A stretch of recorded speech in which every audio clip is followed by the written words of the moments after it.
Accompagner une personne en perte d'autonomie sans y laisser sa peau, ce n'est pas évident. Il n'y a pas de livre d'instruction pour nous dire comment agir avec notre proche fragilisé dans son corps et parfois dans sa tête. Ce rôle demande de s'ajuster à une situation précise dans une marche vers l'inconnu avec un itinéraire qui reste flou. La vie nous surprend dans un tournant imprévu et nous place devant des épreuves qui nous prennent au dépourvu. Nous ne pouvons pas toujours prévoir à quel moment ce rôle va venir ébranler la vie familiale et chambouler la vie sociale.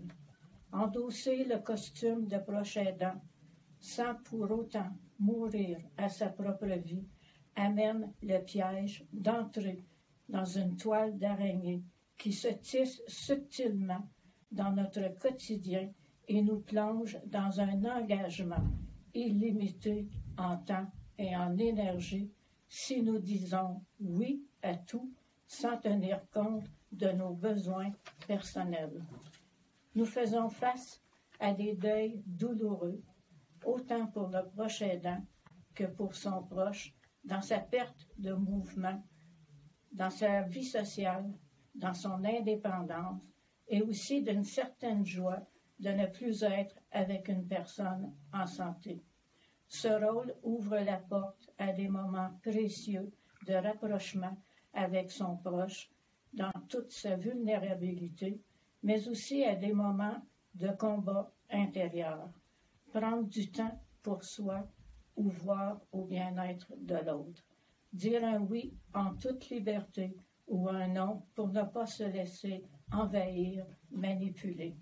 Se respecter dans ses besoins, ses limites, sans laisser la culpabilité gruger son intérieur.